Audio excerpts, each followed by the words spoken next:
Hello students, कुमारी study circle में आप सबका स्वागत है। हॉस्टल अधीक्षक के पेपर को आगे बढ़ाते हुए आज हम लोग शिक्षा मनोविज्ञान पर वीडियो लेके आए हैं।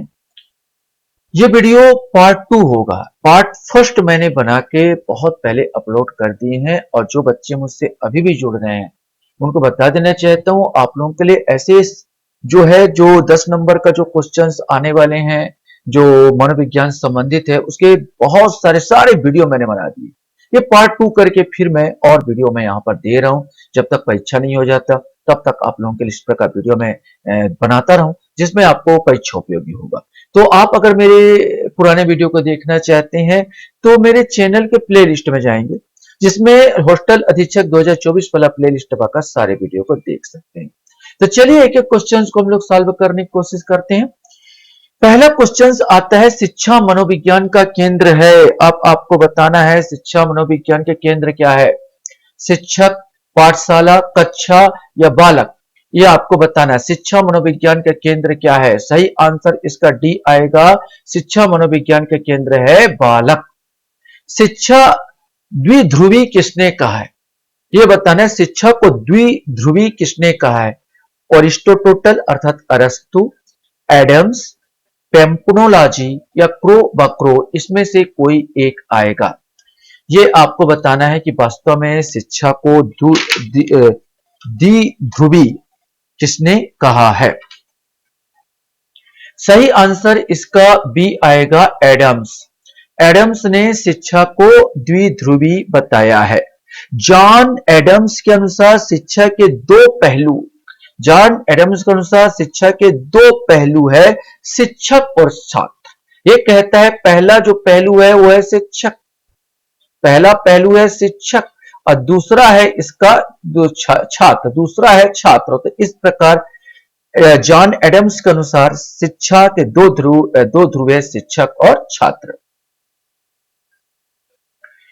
क्वेश्चन हमारे सामने आता है, शिक्षा को त्रिध्रुवी मानने वाले प्रसिद्ध शिक्षा शास्त्री कौन है? ये आपने को बताना है। जॉन डेवी, वाइगोत्स्की, स्किनर या अरस्तु, इसमें से कोई एक आएगा। सही आंसर शिक्षा को त्रिध्रुवी बनाने वाले जॉन डेवी है। जॉन डेवी शिक्षा को त्रिध्रुवी बताते हैं। अब वो तीन ध्रुव कौन सा है इसको बताने से पहले इसी में क्वेश्चन बन सकता है, इसलिए मैंने इसी का आधार पर बताऊंगा। ये शिक्षा के तीन ध्रुव में निम्न में से क्या शामिल नहीं है ये आपको बताना है। शिक्षक, शिक्षार्थी, पाठ्यक्रम या पाठशाला, इसमें से आपको बताना है कि क्या इसमें शामिल नहीं है। सही आंसर इसका डी आएगा, पाठशाला शामिल नहीं है। शिक्षक है, शिक्षार्थी है, पाठ्यक्रम। जिस प्रकार मैंने कहा था कि एडम्स ने दो पहलू बताए थे, शिक्षक और छात्र, तो इन्होंने एक और जोड़ दिया कि शिक्षक विद्यार्थी और सामाजिक वातावरण। सामाजिक वातावरण पाठ्यक्रम, शिक्षक, शिक्षार्थी, सामाजिक वातावरण या पाठ्यक्रम, ये तीन चीज को जोड़ दिए कौन? तो यहां पर आपका आएगा जॉन डेवी ने।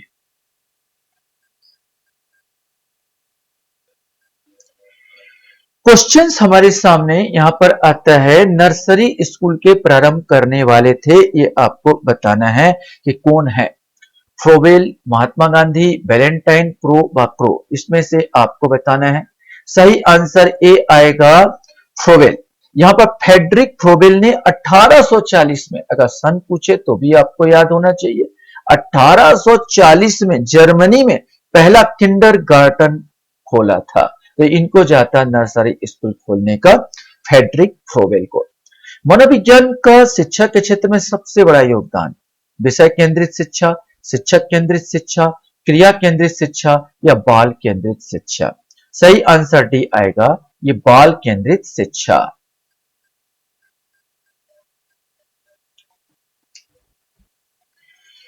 क्वेश्चंस हमारे सामने है, निम्नलिखित में से कौन सा शैक्षिक मनोविज्ञान के संबंध में सही कथन नहीं है? इस चीज ध्यान रखेंगे, इसमें पूछा गया सही कथन नहीं है, खोजना है आपको। शैक्षिक मनोविज्ञान शिक्षा के क्षेत्र में मनोविज्ञान के निष्कर्ष और सिद्धांतों का अनुप्रयोग है। शैक्षिक मनोविज्ञान मनोविज्ञान की वह शाखा है जो केवल शिक्षण से संबंधित है। शैक्षिक मनोविज्ञान शैक्षिक परिस्थितियों में मनोवैज्ञानिक पक्ष का अध्ययन है। शैक्षिक मनोविज्ञान शैक्षिक विकास का क्रमबद्ध अध्ययन है। इसमें सही नहीं है तो बी वाला आएगा। शैक्षिक मनोविज्ञान मनोविज्ञान की वह शाखा है जो केवल यहाँ पर केवल शिक्षण से संबंधित है, केवल शिक्षण से संबंधित नहीं है, बच्चे का सर्वांगीण विकास से भी संबंधित है। ये सब सही है, पहला सी, दूसरा, तीसरा और चौथा, लेकिन ये गलत हो जा रहा है। क्वेश्चंस आपके सामने। शिक्षा मनोविज्ञान शिक्षण विधियों के चयन में शिक्षा की सहायता करता है। कथन किसका है? शिक्षा मनोविज्ञान शिक्षण विधियों के चयन में शिक्षक की सहायता करता। कथन किसका है? बुंट का है, स्किनर का है, क्रो का है या पॉल सैनिक का है? इसमें से आपको बताना है। सही आंसर इसका बी आएगा। ये जो है स्किनर का है।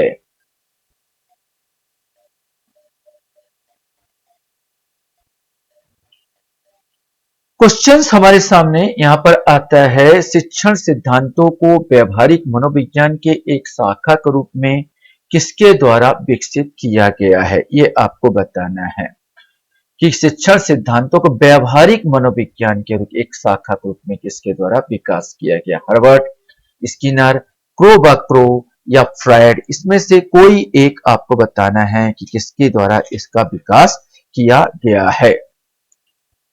सही आंसर इसका ए आएगा, हर्बर्ट। जोहन फ्रेडरिक हर्बर्ट, जो एक जर्मन दार्शनिक और शिक्षक हैं, को व्यवहारिक मनोविज्ञान की एक शाखा के रूप में शिक्षा के सिद्धांत को विकसित करने का श्रेय दिया जाता है।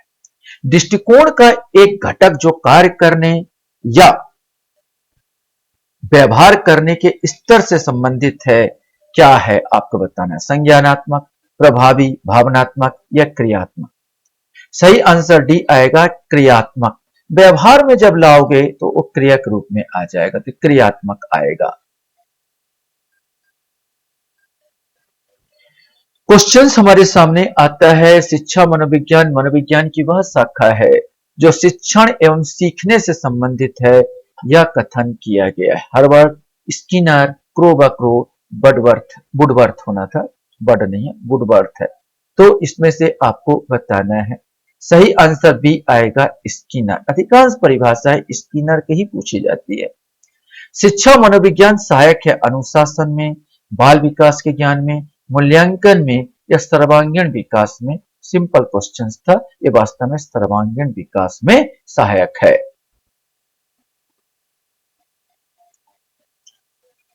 क्वेश्चन हमारे सामने है। निम्न में से कौन सा कथन शिक्षा मनोविज्ञान के अर्थ को सबसे अधिक सही ढंग से प्रकट करता है? यह व्यक्ति के मन के अध्ययन का विज्ञान है, यह व्यक्ति के अनुभवों का विज्ञान है, इसका संबंध केवल व्यक्ति के सामाजिक प्रक्रियाओं से है, यह शिक्षा को मनोवैज्ञानिक आधार प्रदान करता है? तो सही आंसर यही होगा, यह शिक्षा को मनोवैज्ञानिक आधार प्रदान करता है। क्वेश्चन है। शिक्षा मनोविज्ञान का मुख्य केंद्र बिंदु होता है। इसमें आपको बताना है। अध्यापक एक अनुदेश के रूप में, अधिगमकर्ता एक व्यक्ति के रूप में, शिक्षण विधि एक व्यूहरचना के रूप में, परिस्थिति एक वातावरण के रूप में? इसमें से आपको बताना है। सही आंसर अधिगमकर्ता एक व्यक्ति के रूप में, अधिगमकर्ता जो सिखा रहा है एक व्यक्ति के रूप में ये बताता। अधिगम माने सीखना। शिक्षा मनोविज्ञान का मुख्य केंद्र बिंदु अधिगमकर्ता एक व्यक्ति के रूप में होता है। क्वेश्चन हमारे सामने 15 नंबर वाला आता है। निम्नलिखित में से कौन सा कथन शैक्षिक मनोविज्ञान की प्रकृति सबसे उपयुक्त रूप से प्रदर्शित करता है? ये आपको बताना है। धनात्मक, नियामक विज्ञान, व्यवहारात्मक विज्ञान? उपयुक्त में से कोड का प्रयोग करते हुए सही उत्तर का टिक लगाओ। 1 2 2 3 1 3 केवल 2। तो तीनों का अर्थ अगर बताऊं तो धनात्मक विज्ञान माने पॉजिटिव साइंस। नियामक विज्ञान क्या होता है? तो मूल्यों और आदर्शों का अध्ययन करने वाला विज्ञान को नियामक विज्ञान कहते हैं।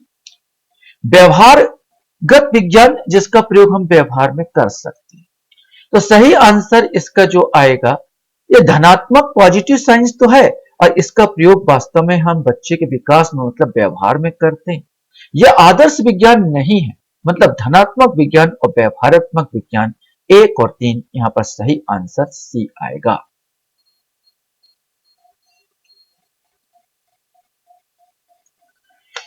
क्वेश्चंस हमारे सामने यहां पर आता है कि शिक्षा मनोविज्ञान की दृष्टि से निम्न में से कौन सा कथन सत्य है, ये आपको बताना है। बच्चे अपने ज्ञान का स्वयं सृजन करते हैं। विद्यालय में आने से पहले बच्चे को कोई पूर्ण ज्ञान नहीं होता है। अधिगम प्रक्रिया में बच्चों को कष्ट होता है। बच्चे यथावत वही सीखते हैं जो उन्हें पढ़ाया जाता है। तो इसमें जो सबसे सही इस कथन छांटना था कि बच्चे अपने ज्ञान का स्वयं सृजन करते हैं। कोई सिखाने वाला जो एक मार्गदर्शक होता है, मार्गदर्शक का भूमिका निभाता सिखाने वाला, बच्चे अपने आप सीखते हैं और अपने आप उसको सृजन करते चले जाते हैं। निम्न से कौन सा शिक्षा मनोविज्ञान के सर्वाधिक व्यक्तिनिष्ठ विधि है, ये आपको बताना है। व्यक्तिनिष्ठ विधि अंतर्दर्शन, बहिर्दर्शन, अवलोकन, प्रयोगीकरण। यद्यपि 4 विधि का प्रयोग होता है शिक्षा मनोविज्ञान में, लेकिन सर्वाधिक व्यक्तिनिष्ठ विधि जो होता है वो है अंतर्दर्शन। अंतर्दर्शन की अगर बात किया जाए तो इसका अर्थ होता है अपने आप को देखना या आत्मनिरीक्षण करना। आत्मनिरीक्षण करना, अपने आप को देखना। इसके संबंध में इंग्लैंड के इसका जो संबंध जो है अंतर्दर्शन का, इंग्लैंड के दार्शनिक जॉन लॉक को जाता है। इसके अंतर्दर्शन का सिद्धांत इन्होंने दिया, हालांकि यह वैज्ञानिक सिद्धांत नहीं आता। क्वेश्चन हमारे सामने यहां पर आता है, निम्नलिखित में से कौन सा शिक्षा मनोविज्ञान में शामिल है, ये आपको बताना है। भावनात्मक, संज्ञानात्मक, सामाजिक, उपरोक्त सभी। ये शिक्षा मनोविज्ञान भावनात्मक भी है, संज्ञानात्मक भी है, सामाजिक भी है। ये सब के सब बालक से संबंधित है, मतलब डी आ जाएगा, उपरोक्त सभी। शिक्षा मनोविज्ञान है शुद्ध विज्ञान, अप्लाइड साइंस, मानक विज्ञान, ये उपरोक्त में से कोई नहीं। मानक विज्ञान तो मैंने बता दिया था, जो आदर्श विज्ञान, आदर्श विज्ञान तो है नहीं। शुद्ध विज्ञान वो विज्ञान होता है जिसको केवल ज्ञान के लिए पढ़ते हैं, और चूंकि शिक्षा मनोविज्ञान का हम व्यवहारिक जीवन में प्रयोग करते हैं, इसलिए यह विज्ञान अप्लाइड साइंस होगा, व्यवहारिक विज्ञान होगा। यह सही आंसर इसका बी आएगा। क्वेश्चन हमारे सामने आता है, शिक्षा मनोविज्ञान के पिता के रूप में किसे जाना जाता है, यह आपको बताना है। फ्रोबेल को या ई एल थर्नडाइक को, पेस्टोलॉजी को, विलियम जेम्स को। सही आंसर ई एल थर्नडाइक को जाता है। 19वीं शताब्दी के दशक की शुरुआत में उन्होंने the German of educational psychology में सबसे पहले लेख प्रकाशित किए थे शिक्षा मनोविज्ञान के संबंध में।